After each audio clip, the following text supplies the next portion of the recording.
you guys can probably relate. Some of you all who have been here for a while can probably relate to some of those stories. Well, someone who has been here a while and can relate for us some of that is Stu Caton, and we're really glad to have him. So let's give him a hand and invite Stu up to the podium.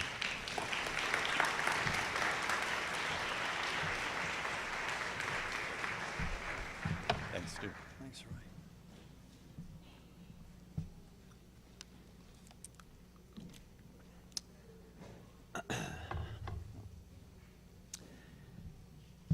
It is really good to see all your faces. Many of these faces I know. There's a lot of faces that I don't know. But it's good to be with you. In 1995, I was just a parent of a young woman who was in that first kindergarten class. I served on the board for many years. And so now it's great to be back with you. And what I wanted to do is share with you some thoughts about this campaign that we have going on. And I also wanted to share with you some stories, because I think stories really capture the imagination in ways that really nothing else quite can. And some of my oldest friends know that one of my favorite stories is captured in a movie called The Untouchables. It was a story about the mission of U.S. Treasury agent Elliot Ness. And his mission was to clean up Chicago, bring down Al Capone, and thereby change the whole culture of corruption and the very trajectory of that city. It's so interesting to me, because as much as Hollywood wants to push away from all things Christ, they sure do love a great messianic story. And you know how it goes. An incorruptible hero rides into town and cleans up all the chaos that evil has wrought. And that is the hero we're introduced to in Elliot Ness. Elliot Ness handpicks a four-man team, men of the highest integrity, men of the highest commitment to the cause of peeling through the crime and corruption that was the city of Chicago. And it was insurmountable odds. 4 men. And his first pick was a streetwise but straight Irish cop named Jimmy Malone. And the day he asked Jimmy Malone to enlist, Jimmy Malone asked him a very simple question. He looked at him and he said, "Elliot, what are you prepared to do?" You see, at that time, Chicago was considered perhaps the most violent and corrupt town in all of the nation. The corruption affected everything. Both paper boys, policemen, they all served as informants to protect Al Capone's vast enterprise of bootlegging and brothels. The mayor's office, the police department, even the justice system had caved to the corruption. The institutions that were designed to militate against it had become subject to it. Not so different in many regards to some of the things we see in the world today. And as you might expect, the opposition was fierce. And Jimmy Malone becomes the second casualty of the battle. And in a dying whisper, he asks Elliot Ness the same question he asked him the first time he had been assassinated by one of Al Capone's hitmen. He asked him the question, "Now, what are you prepared to do?" And I will tell you, that single question began to beckon me in my late 20s. And then it was radically redirected by Jesus' simple invitation, his soul-transforming, radical invitation when he said, "Follow me." Think with me, think with me for a minute about our lives in this society in which we live. Every home you ever grew up in, every school you ever attended, every college you ever graduated from, every church you were ever a member of, the hospital in which your kids were probably born, the school that they now attend, museums you might have appreciated, the institutions of our government, the very freedoms that we enjoy, They all exist. And they exist because someone you may not even have known had the vision and made a decision to invest in tomorrow so that things might be better for you and for your family. Someone that had the committed belief that it fell upon their shoulders and their shoulders uniquely to play a part in bringing about something absolutely transformational for future generations. There's another statement that has forever captured my imagination. It was in a book called The Knowledge of the Holy by A.W. Tozer. And it's still pinned to my office wall. And in that book, he wrote, "The history of mankind will probably show that no people has ever risen above its religion, and no religion has ever been greater than its idea of God." And so he said, the heaviest obligation lying about the Christian church today is to purify and elevate our concept of God until it is once more again worthy of him and of her. So he said, in all our prayers and labors, this should have the very first place, for we do the greatest service to the next generation of Christians by passing on to them, undimmed and undiminished, that noble concept of God that we received from generations past. And this will prove of greater value to them than anything that art or science can devise. Every time I read that quote, there is that incessant question, Stuart, what are you prepared to do? So why do I stand here with you? As Roy said, Joyce and I completed our K through 12 stint. Our kids have all graduated. 2 of them are married. We have our first grandson. My middle daughter, interestingly, is married to a young man in Seattle whose mother is on the board of a fledgling classical Christian school in downtown Seattle. The reason we're here is because there is an opportunity before us that is so magnificent in its ability to transform the trajectory, the sustainability, the accessibility of a school that we love. Joyce and I had to be a part. Our oldest daughter was the first young woman to go all the way through from that first 1995 class in kindergarten all the way through to Rockbridge. My other 2 daughters followed soon thereafter. And wanting to return a portion of what she had been given, my eldest returned from Hillsdale to Rockbridge to teach Latin until she was married.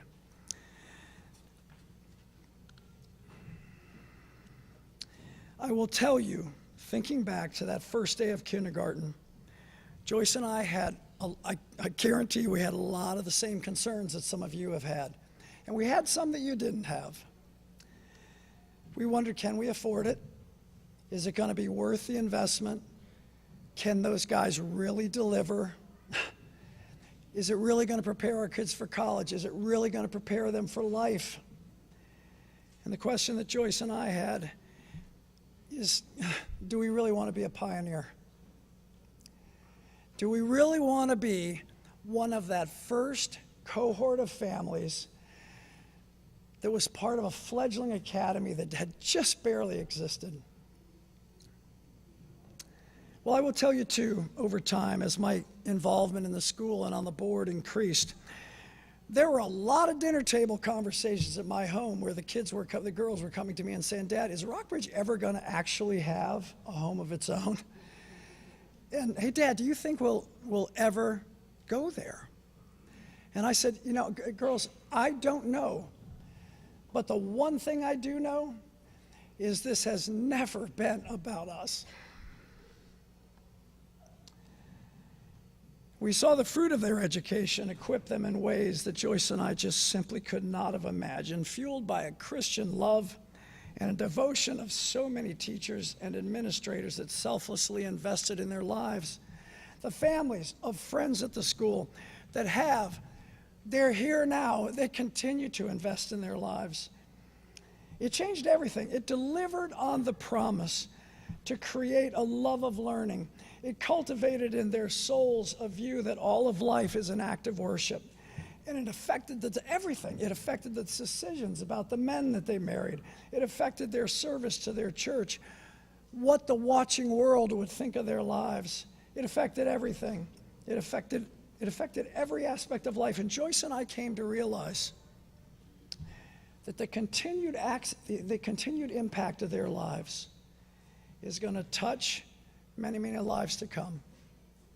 As time went on, as Keith Nix said, that dangerous classical Christian education, what it could mean for this and future generations, and what was happening right here in our backyard was so compelling and drove itself so deeply into my mind that I could tell you unequivocally we would do it all over again.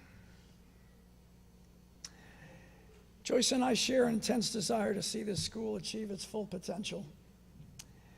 There are many here, many, many here that could tell you hours upon hours of stories of how God has superintended the history of this school through many challenges, many setbacks, along with people that have blessed this school in ways immeasurable. Of families just like you and their students who loved this school, who loved one another, and shared a vision of classical Christian education with everybody else. Rockbridge Academy it's a great school, and I've seen some others, and I honestly believe it's one of the best schools I've ever had the pleasure of being part of. Not just because I've seen the fruit of it in my family and in the lives of the families that we grew up here with, but because I saw God's handiwork here so vividly over its entire history, and his incredible love made manifest right here in countless ways. That is why I'm standing here tonight. And we all have the privilege of being a part of it. It is a great school, but it's not as great as it could be if it had some room to grow. Look around you. This is a future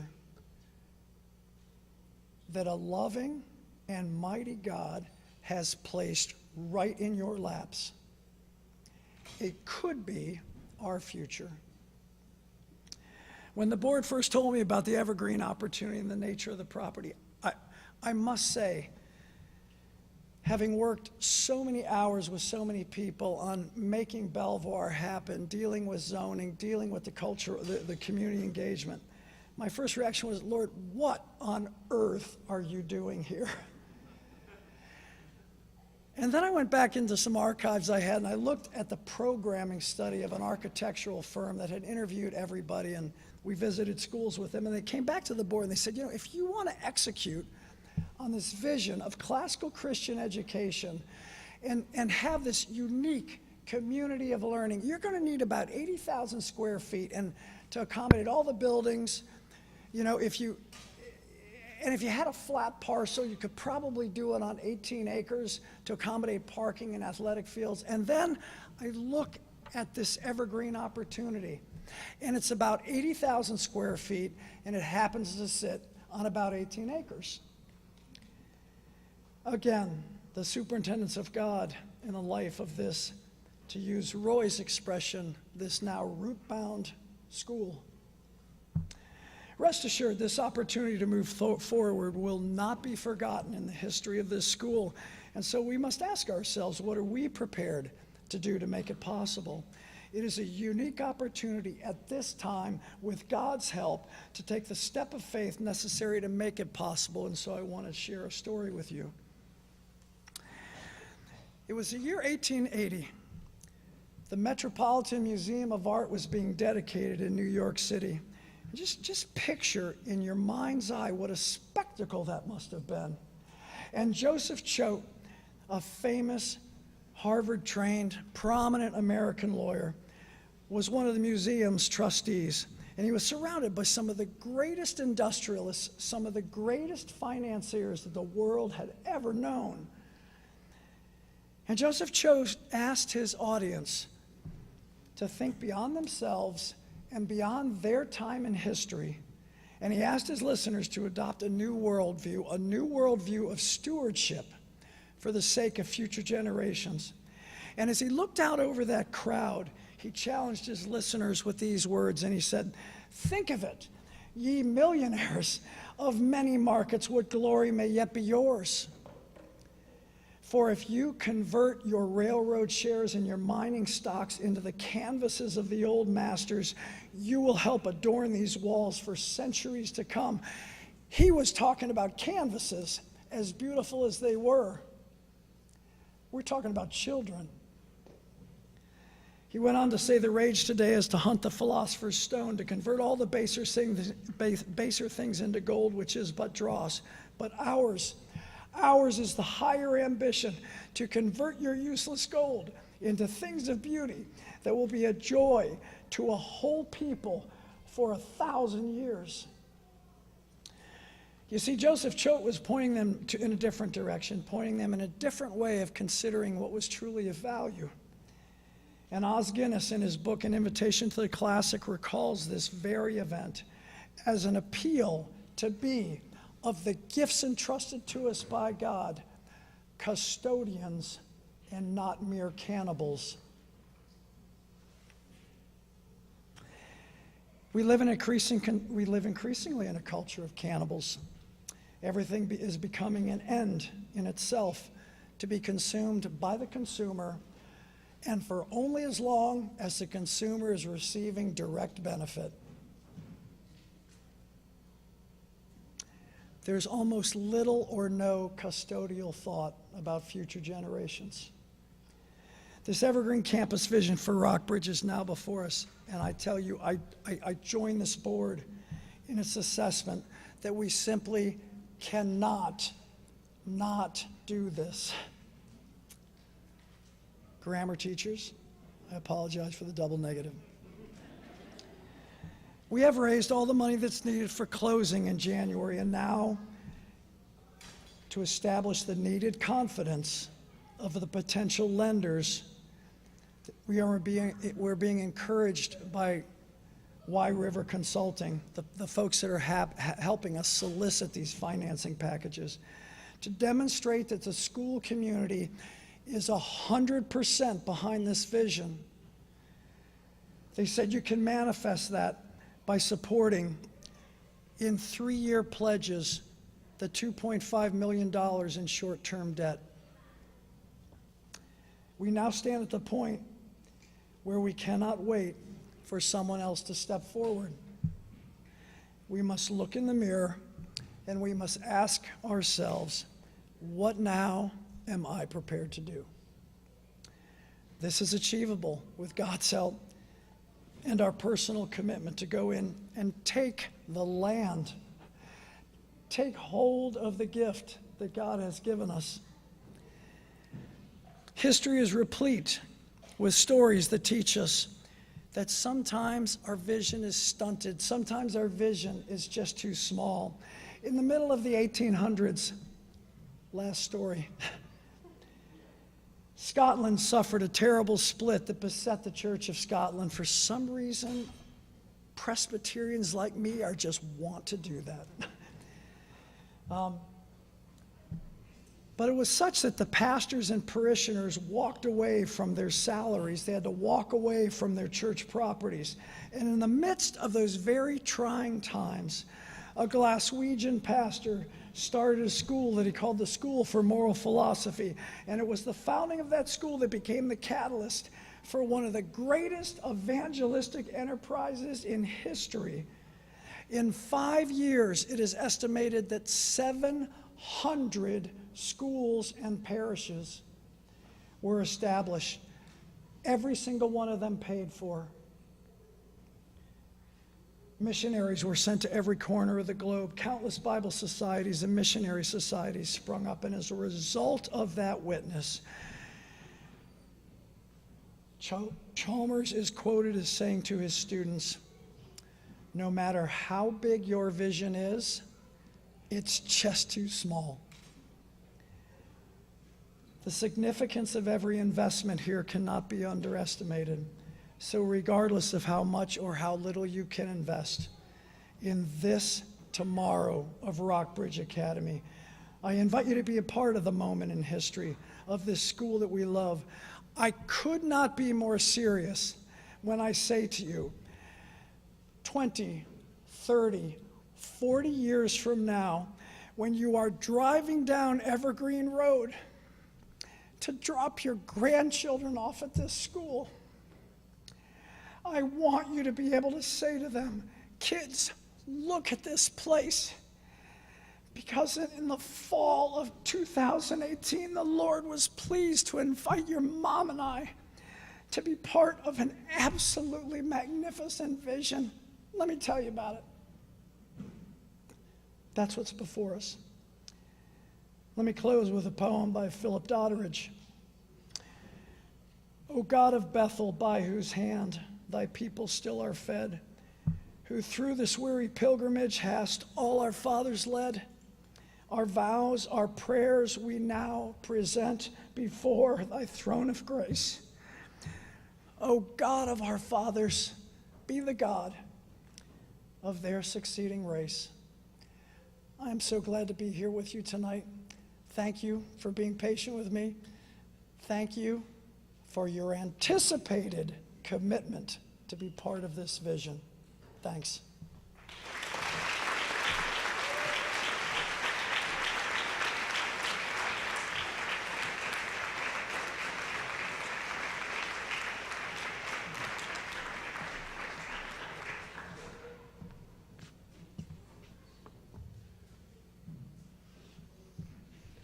Thank you, Stu, and thank you, Roy, for setting the vision of this evening. And I wanted to thank you all for coming out tonight. I did especially want to thank Stuart and his wife, Joyce, for joining us tonight. He stole a little bit of my edification, but some of us in this room do know the trials and tribulations that were involved with acquiring the Belvoir property, and some of us were not. And I quite frankly wasn't up until a few months ago when I started spending a lot of time with Stuart, who's become quite a mentor to me. But, it took these school leaders and board members, including Stuart, about 2.5 years of time and dedication and effort to obtain the Belvoir property. And therefore, when I first met Stuart and got talking to him and introduced this Evergreen property to him, it was amazing his response when I said, hey, we've got opportunity to do the Evergreen campus and a campaign, and he simply said, and unencumberedly said, if you guys want me to help, I'm all in. So he never once questioned God's plan for Rockbridge Academy. He's a truly faithful and obedient servant of the Lord. So I want to thank you, Stuart, for sharing your vision with us tonight.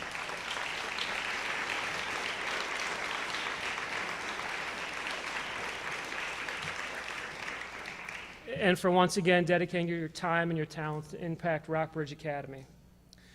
So in the spirit of we cannot not do this, and the blessing we have of such a compressed timeline rather than a longer extended multi-year project to fully acquire this turnkey property of our own, I'd like to give you a brief update on the progress of the Evergreen campaign, some of the details of the recently announced focus on pledges rather than cash for closing, and also, as Stuart and Roy talked about, the importance of 100% community participation. So briefly going over the details, again, in April we launched with the exciting news that $1 million had been pledged from a lead donor towards what we anticipated a $3 million campaign. Also over the summer, this lead donor stepped in with a plan to help relieve the Belvoir debt, which allowed us to continue the acquisition process through the summer months. Also within our own school community, over $500,000 of gifts and pledges were received in the first 4 months of this campaign. So I want to take a time to thank this lead donor as well as the community members for all the investments and pledges in the Evergreen Campus Fund to date. We certainly are grateful for your generosity. Now this project's success is now within reach, but not guaranteed without a final push for full community participation.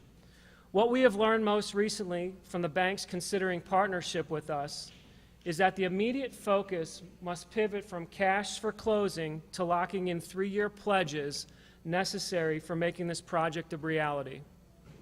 The banks are telling us an additional $2 million in pledges, making the overall goal now $3.5 million raised, is needed to secure the short-term financing to make the acquisition possible.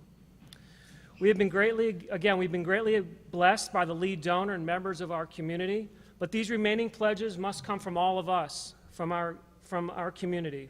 To put it plainly, the acquisition of the Evergreen campus is at great risk if we do not come together to meet this target. Therefore, our goal as a community is clear. $2 million in additional 3-year pledges are needed to be secured by October the 15th. This will allow us to secure the funds to close on the Evergreen property in January. There will be 2 ways to submit your pledges. First is via online, a Google document. This link was sent out via a message from the headmaster on last Friday, August 31st, and we will continue to share this link with our community via additional email announcements on the progress of the campaign to date, as well as the Facebook page.